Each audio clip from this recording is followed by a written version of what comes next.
Hi! For my speech, I'm going to be talking about Taylor Swift's career journey, just because I feel like she's at the biggest point in her career right now. She's always in the news, she's just all the talk right now. So I'm going to start off with her backstory.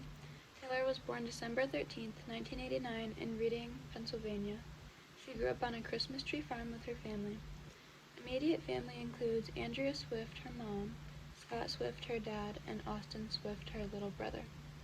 She began to take singing seriously at age 9 when she started vocal and acting lessons in New York City. She also took part in theater shows at school as a child. Her singing continued to improve, and at age 11 she had her first performance in front of a huge crowd. She sang the Star-Spangled Banner at a Philadelphia 76ers basketball game. At age 12, Swift learned how to play guitar. She also started writing songs around this time, including her first song called Lucky You. She looked up to Shania Twain and the Dixie Chicks, and they were her main inspirations for becoming a country artist. Taylor Swift's parents took her passion for music very seriously, so when she was 13, they sold their house and farm and moved to Hendersonville, Tennessee to further her career. They aimed to get Taylor signed with a good country label around Nashville. Swift performed her self-written songs at venues in Nashville, and at age 14 she was noticed during one of her performances by Scott Bruschetta, a record executive at Big Machine Records. He made her one of the first artists signed to the newly made label. She went on to release her first single, titled Tim McGraw, in June of 2006, when she was 16. This song, which referenced her favorite country singer at the time, made it onto Billboard's country singles chart. Later that year, she released her debut album, titled Taylor Swift, which ranked at number 5 on the US Billboard 200, staying there for a total of 275 weeks. She popularized the album by opening for artists such as Rascal Flatts, George Strait, Tim McGraw, and Kenny Chesney. Taylor did radio and TV promotion for the album and won multiple awards such as Best New Artist.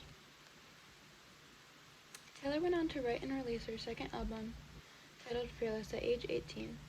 This was Swift's first time experimenting with pop, but the album remained a mixture of pop and country. Trying out pop allowed her to gain a larger audience.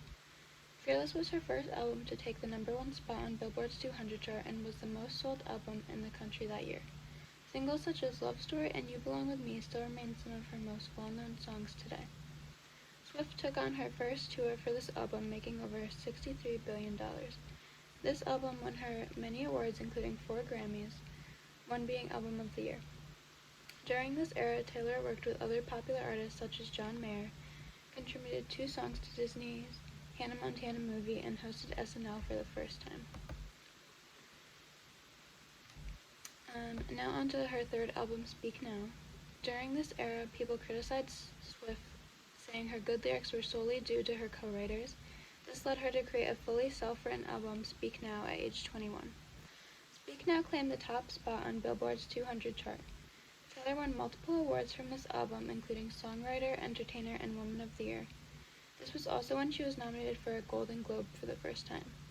She went on her first world tour for Speak Now, which grossed more than $123 million. Swift wrote 2 songs for the Hunger Games soundtrack and worked with a few other artists at this time. She also starred in her first film this year, titled Valentine's Day. With the release of Red at age 22, Swift's single, We Are Never Getting Back Together, was her first to reach number 1 in the country. Taylor Swift experimented a lot during this era with things like her style and sound. The album focused on themes of love, loss, and fame. She went on tour again, this time grossing over $150 million. Swift wrote another song for a movie, One Chance. This was her first time working with Jack Antonoff, a music producer that she works with very often today. She also made songs with more well-known country artists such as Tim McGraw and Keith Urban. Taylor's album 1989 was titled off of her birth year. This album represents a major genre shift to fully pop. The main themes are about moving to New York City, reinvention, and romance. According to Britannica, over 5 million copies were sold in America, making it her most successful album so far. She won an abundance of awards, including Album of the Year and Woman of the Year again. During this era, Taylor age 24, fought for artists to be paid fairly from Spotify and Apple Music. She also starred in another film called The Giver.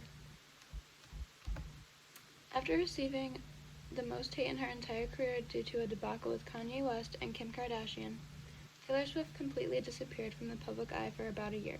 She used Reputation as a comeback album, which contrasted heavily from her previous albums in terms of visuals and genre. Reputation won multiple awards at the AMAs. Swift embarked on the Reputation Stadium tour, grossing $266.1 million. According to the Swift Museum, the concert sold over 2 million tickets, breaking Swift's own record for the highest-grossing U.S. tour by a woman, and also became the highest-grossing North American concert tour in history. On to her seventh album, Lover. Compared to Reputation, Lover is the complete opposite regarding visuals and lyric themes. The majority of songs on Lover are focused on romance with her and her former long-term boyfriend.